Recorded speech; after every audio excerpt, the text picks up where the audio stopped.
Thank you for joining myself on this CMA webinar. I've got Paul from Hattrick, who's just getting ready on backstage. Yep, here we are. Paul's here. Paul's going to be talking us through how to get your content engine into gear. As with all of our webinars, there will be a time for Q&A at the end, but you feel free to write any comments or questions throughout the presentation. And at the end, then I'll pop back on and put any of the questions that you have back to Paul. Then, so Paul, I'll leave them in the capable hands of yourself. So any questions, give me a shout and take it away. Will do. Thank you. Okay, so I'll just share screen. Okay, so hopefully everybody can see the screen now. Good afternoon. So welcome to today's webinar. As Rob said, it's around getting your content engine into gear. It's actually part 2 of a presentation. It follows on from a webinar yesterday by my colleague Rachel Crow, who did a planning session on looking at digital by default future. So you may want to check that out. So that was Wednesday's morning session. Okay, so let's jump on and get onto today's webinar. So what we're looking at, let's kick things off with something nice and topical. So brands that are brand distancing versus people that are social distancing. So we thought that might be a nice theme for today's session, looking really at kind of a lot of the problems that marketers have in terms of differentiating their brands, distancing them from the competition, whether they're new players on the block, disruptive ones, or the age-old competition they've had over years gone by. It's also a challenge, of course, for content marketing people as we look at not just the type of content we produce, but probably even more importantly is that how we promote it, how we get it to its end destination, the target audience. So that's very much the basis of today's presentation. And it's really kind of linking into this theme of course, since digital marketing first came onto the scene, really, is that it's kind of a reversal of fortunes almost, really, where the hunter has now become the hunted. So brands are no longer, or should no longer be focusing perhaps on sales enablement, but looking more at buyer enablement. So how can we help the buyer find what they need easier, quicker, faster, all those things. And I think that phrase, the hunters become the hunted, has sort of come about off the back of things like showrooming phenomenon, where obviously people are going into actual physical shops, looking at merchandise that they want, and then of course buying it online. The great irony, of course, in recent days and weeks is that that's no longer possible for most things. But in a general kind of ordinary kind of world, that showrooming phenomenon really kind of coming home to roost in all kinds of different market segments, and certainly in B2B marketing, which is the focus for the agency I work for, Hattrick. Showrooming, if you like, came into sort of being around about 2013. It sort of came into dictionaries and things like that. So that's like 7 years, but still a lot of brands, especially in the business-to-business space, still remain kind of like stubbornly fixated on non-digital methods of communication. And that's in both the mode of content and also the medium for which it's being communicated. So there's still that fixation on what I would call interruptive marketing that kind of ignores really the way that products and solutions are bought today. I also remember thinking back around 5 or so years ago, seeing some statistics from Google, who also did some work on buyer journeys, that carried across B2B as well. And they said that up to 70% of the buyer journey is kind of complete before a prospect reaches out to a salesperson, to a brand, to actually have some information, to have some face-to-face engagement, where it might be telephone engagement, whatever it may be. So that figure probably has only gone one way, which is obviously upwards. And that's one of the reasons why I would argue the buyer journey and the sales funnel is probably even more important today than it has been in the past. Okay, so looking at buyer journey models then, there is lots of those out there, different varieties, lengths, bits of sophistication. We at Hattrick use Google's model, which is based around moments, and they describe them as what you can see here, really, which is see, think, do, and care. See, think, and do are part of the actual funnel itself. So see being the start, think being the mid-funnel, and do being the end. But not forgetting care, of course, because once brands become customers, the main objective, of course, is to give them a positive experience that they'll want to share onwards. And as content marketing people or marketers of any variety, we're looking at how we can create content that really resonates at each stages of that journey, so it answers the prospects' questions as and when they need to be asked, whether they need to be answered, rather. So if you look at 70% of that buyer journey complete before you can get a direct contact, that suggests even more digital content is going to be required because it's very much at arm's length. So if we break the model down just a little bit further, kind of with one eye on looking at bringing together sales and marketing, a lot of it comes down to kind of language, really, all the types of things that we're reporting on. So I broke down Google's model here, and we use this ourselves to help describe to clients what we're trying to do, what the content's trying to achieve, what the channel activity is trying to do. And so obviously we start with C as the first stage of the funnel, the upper funnel, where really we're looking at how do we get visibility of our brand, of our products and solutions to ultimately drive people into the funnel. People that don't currently do business with us, maybe not even know our name. And it's kind of making sure that we can actually appeal to those people so that they can then enter the funnel on their terms and then engage with the campaign thereafter. So we would describe people as suspects at that stage because they are largely unknowns. We don't know their name, their job title, or what business they work for. We need to kind of map them onto a campaign to be able to define what that is and then ultimately nurture them through the process. So we use these various stages of the funnel to describe what the marketing strategy is designed to do and therefore how it then integrates with sales itself. So as we go through see and think, where we're looking to turn unknowns into knowns and then increase engagement and accelerate their journey faster than they would do it without our assistance, without the assistance of a marketing campaign. We're then looking at how turning them from, if you like, a marketing qualified lead into a sales lead and then ultimately a sales opportunity. So that, of course, is where there's an element of handoff from marketing to sales. And it's a handoff really of data that takes place. And it may take place in a technology platform like a Salesforce.com, or it may be a more manual process where it's a spreadsheet with some of that data, that contact data on there that's then used to follow up.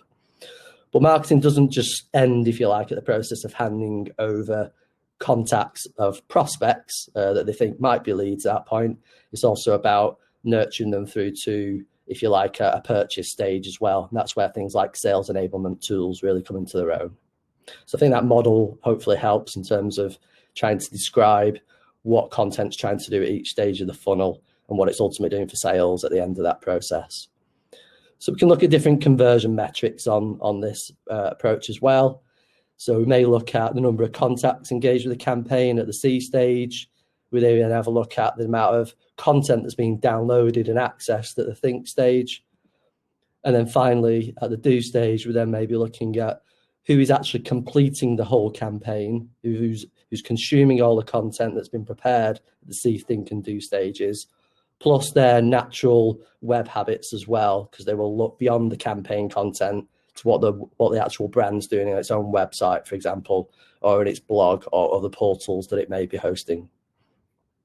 Okay, so if we're looking at building out a campaign then that fits with that model, which aligns with the way people buy products and more importantly, the way they research their ultimate purchase before they get to that stage, then it's useful to have a look at how we plot content to that timeline as well. So this is a fairly simple diagram really to just describe a scenario really that we may play out through the see, think and do stages and then ultimately onto care as well as the post-purchase status of the buyer journey.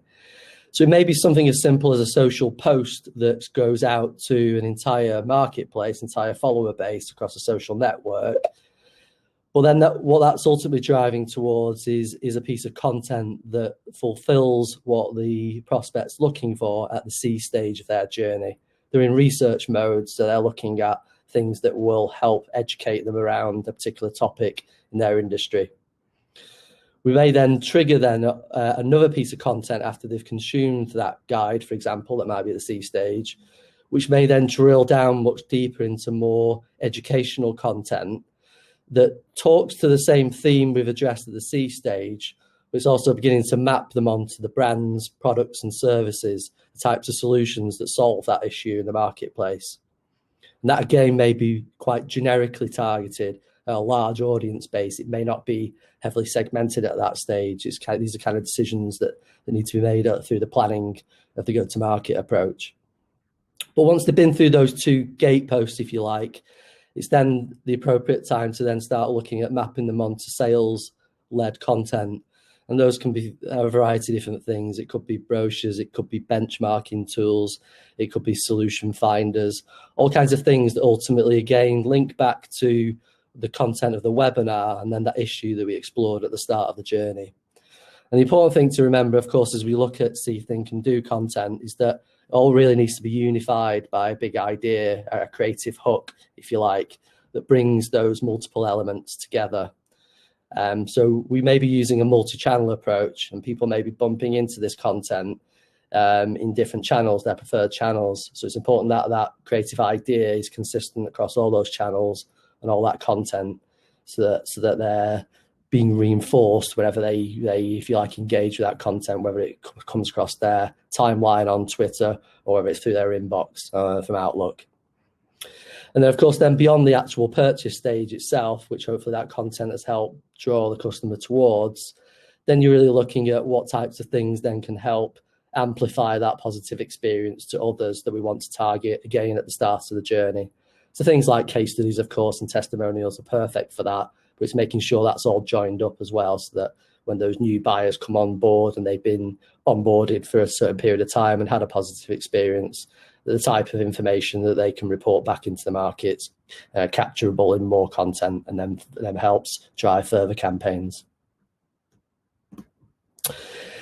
So that's one way of looking at a buyer journey, so to speak. But when we're looking at strategies that help us plan campaigns from the outset, particularly those that are digitally led campaigns, I find that there's generally 4 strategies that you would tap into. You may not tap into these individually. They may be brought together as a sole strategy, a sole campaign. But I find for around about 90% of the campaigns I've worked on over the last kind of 18, 20 years, they generally fall into either one or more of these buckets, which do broadly kind of align to that buyer journey model I've described. So things like brand activation, which help drive people into the C stage of the funnel. Things like demand generation campaigns that help capture data once someone's in the funnel. Lead nurturing that helps accelerate their journey through their normal purchase process. And then ultimately sales enablement process and content that will help sales close the deal, but also enable the salespeople to amplify that to other prospects with a similar profile. So how might that then look then in terms of kind of channel activities aligned to those particular pillars? So here I've broken down the first 3 stages and shown you some, if you like, some typical channels that you would activate as part of one of those strategies. So looking at brand activation kind of stage, here's where we're trying to get as much visibility as possible out there. So it's typical that we're looking at channels that can enable us to do that. The things like display advertising, banners on your website, public relations activity, and things like organic and paid social media. Those are the kind of channels that would typically be used for brand level activity because they've got the biggest reach ultimately, and they're appropriate for the type of content that you would have at that stage of the journey. Demand generation is a little bit more nuanced, can be a lot more complex, and it's why a lot more channels are used as well. It's very much a functional content strategy, I find, demand generation, in the sense that it's got an actual purpose, which is to capture data. We can't turn unknowns into knowns without knowing the people that we ultimately wanted to target, people that we want to put in our database. So we need a certain type of content and usually a broader range of channels to capture as many of those people as possible and convert those into prospects. So at brand activation, there may be suspects, but at demand generation level, you should be turning them into prospects. So that's why things like campaign microsites, landing pages, and a range of different channel activities, in particular things like email and paid search, really help deliver the numbers to places where we're going to actually capture that data. So that's typically going to be a lead form on some form of web page. So all those channels I've listed there, and there will be others as well that you may consider with your own brand activity, will help drive people to those destinations where they can consume valuable content that they'll want to give up their data in exchange for. The third stage then, or strategy if you like, is lead nurturing. And again, I would kind of like merge that to some extent with sales enablement as well. It's really then designed to bring the buyer closer to that actual purchase stage. And there might be an element of personalization required at this stage because we've acquired information at demand generation to know who they are. We know which geography they reside in, which segment they are, which job function they have. And therefore we can start to create content that fulfills their specific needs. And if we do that, they're much more likely to engage with it and then progress through to the kind of the sales ready sort of stage. We may be looking from a channel activity as well to look at being a bit more targeted with the way that content's delivered as well. So having captured data, we may be able to plug people into things like customer portals, or we may be able to provide more personalized email and direct mail to those individuals. We may invite them to custom events, virtually or physical, of course, as well. And it may even be that if we recognize that they're progressing quickly through a customer journey, or maybe the opposite, slowly, we can then offer promotions and particular incentives, if you like, to ultimately make that conversion take place. And all that's part of content strategy, really, looking at the whole journey from brand to demand, and then ultimately in terms of lead nurturing to sales. The next slide here really kind of gives you an inkling as to what to expect in terms of metrics as you sort of deploy a model like that to your own activity. And I find this is particularly helpful when dealing with sales because it helps marketing justify its expenditure, and it gives sales an idea of the types of volume of leads that are ultimately going to be passed on to them. So again, broadly, we've got here kind of a top of funnel C stage, mid funnel looking at think and do, where we're looking to create demand and nurture leads. And then finally looking at the final stage, which is do, where we would ultimately be passing on those leads to sales themselves. So this is all driven really by mathematics, really. A lot of this can be relatively formulaic, and it's based on the amount of data ultimately we're putting in the top of the funnel. So typically that will be data that relates to email database sizes that you currently have. So that might be stuff that's already sat on spreadsheets and CRM systems, etc. It may also be rented data that you want to acquire because it fits the right buyer description. And then that would be supplemented with your channel activities as well. So that could be things like your paid search volumes or the amount of impressions you're buying through paid social activity. Anything and everything that could drive an individual prospect or a suspect to a landing page is what you would use as your first number at the top of the funnel. And typically in business-to-business terms, we would expect roughly around 10% of those to land on a landing page where they could then engage with the demand generation content. We would then only find that approximately 20% of that 10% we'd originally targeted would actually fill in the form and convert, as we would call it. And thereafter, we'd then find around about 70% of those that go through that stage would then engage with the lead nurturing activity. So the numbers are going up once we've got beyond that initial gate of capturing data and hopefully having provided that prospect with valuable information through the content that they want to engage with more of it. And that's why it goes up from 20% to 70% typically, we find. And then out of those kind of buyers then that reach through to the do stage, where there'll be a brochure or a case study or something that really relates back to the brand and its products and services, we would typically find around about 50% of those will convert off that stage of the journey as well. So you can run your own numbers looking at the amount of spend you can buy to put in the top of the funnel to give you then a clearer idea of what you're going to get at the end. And all I simply do is just use the industry averages for each of the channels to work out how much traffic is likely to get to that initial landing page. Okay, so I thought one idea here would be to show how that would work if, for example, I was doing a lead generation campaign for the Content Marketing Association. So here I just looked at the website, looking at the type of content that currently existed, and thought, can I build a campaign curating existing content using that same see, think, do model? And to some extent I can. It's not a perfect kind of solution by any means. But effectively, you're looking at content that sits each of those 3 stages of the funnel that would be appropriate for the various functions we need. So at see and think, those are stages that I call gated kind of buyer journey stages, where the content would sit behind a registration form. So in this instance, I've got the CMA report on content marketing trends for 2019-20 at the C stage. That would appeal to pretty much everybody in our industry. As a way of giving them something educational, and so it's not necessarily self-promotional, that taps into a range of different issues that I think a lot of people would register for, and I'm sure have. Next, then beyond that, we may then looking at deepening the conversation a little bit further, providing again another piece of valuable content. So here I picked out, I think it was a podcast, which was around a training guide around how to podcast effectively, a theme that's particularly kind of newsworthy and popular at the moment. And again, that provides information that kind of brings on to bear that CMA has value in terms of helping to train people in the industry itself. So it's providing an added value as well as capturing data.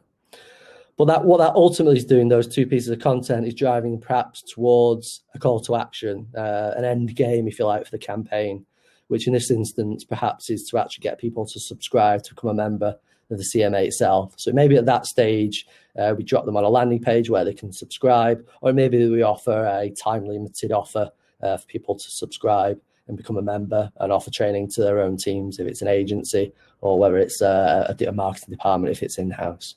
So that just gives you some broad idea of how that can be plotted in. And then typically we'd use things like email to drive the most amount of traffic through to those landing pages and accelerate the journey ultimately through to becoming a member or a customer in this case. This final slide then, in terms of looking at that content to go to market approach, really helps bring it all together effectively. How to bring both the content we're producing and the channels we're using to promote it, and how that works in terms of a customer journey. So I find it's probably helpful to look firstly at what sits at the heart of the campaign. And that's really what's in the middle upper of your screen at the moment, which is the campaign landing page. And here's where we would suggest you build a landing page that's separate from your website to ultimately provide a targeted, non-distracting experience to whoever we're targeting the campaign at. And the ultimate call to action here would be ultimately to download the guide. But while there, we may also co-promote the webinar, and we also may fast track somebody to become a member if they're at that stage of the journey. What we're then looking at then is both the inbound and the outbound activity to get the amount of hits on that site that we need to then drive the conversions. So first of all, we would look at the outbound activity, your email effectively, and we'd have a look at how much data do we have on the database, if any. Is it GDPR compliant? How's it segmented? And then how does that drive the amount of copy and the style of copy that we would put into the emails to promote that particular ebook, that guide? Is there a version for in-house professionals? Is there a version for agencies? Is there a version for intermediaries that might resell that product, for example, or others that may be interested? You would then use that then to drive what your outbound activity is and how you would approach it. Then on the right-hand side, looking at the inbound activity then, so looking at things like social, PR, display, retargeting, all the channels that are at your disposal, again, driving to the same destination to drive the conversions. And then looking at the bottom end then of the diagram is really looking at where else may you get traffic. So the CMA and any brand that you currently work for gets a certain amount of traffic each month hitting the home page and pages within it. So that organic traffic, or direct traffic, if you like, is useful, of course, to also plug into the lead gen campaign as well. So look at ways you can co-promote that guide, that ebook on your website as well. Use your site like it's a publishing site. Create banner ads that can drive interest in that landing page and drive people towards it. And then once you've kind of captured that data off that initial touch point, you're then looking at the bottom right-hand side, which is lead nurturing. So this is the content then that's triggered off the back of somebody downloading the assets at that C stage. And here then just looking at, right, how are we promoting that? Where are we sending people to? Is it more landing pages or is it to the website? And then that helps bring the whole ecosystem together to help that funnel work in the most efficient way. Okay, so that's today's presentation largely covered in terms of the tools and models we use to, if you like, improve the effectiveness of our clients' marketing campaigns. These are the tools we use in Fabric, which is the division I head up at Hattrick. And effectively what this covers is those elements I've been through. So we're looking at helping clients with their go-to-market strategies, whether they're looking to increase brand awareness, whether it's to create demand for their products and services, or whether they're looking at content campaigns that are always on. And in most cases, we also look at how those 3 or 4 different strategies all integrate, so they all work together, so that the maximum amount of value is extracted from the revenue that they're investing in the campaigns and the amount of time also they're putting into them. So that's just a recap of what we do and how we do it. I'll now pass back to Rob and see if there's any questions. Awesome. Thanks for that. Thanks so much for that, Paul. And I think thanks as well for using the CMA. So that I'll just be making notes and just kind of that's our implementation for the next couple of months. So that's saved me a job or two. Yeah. So has anybody got any questions for Paul? If anybody's got just as I mentioned before as well, and across all of our webinars, Paul's LinkedIn link is going to be in the bio. So if you have any questions for him at all afterwards, then I'm sure he wouldn't mind helping out as well. Any final offers?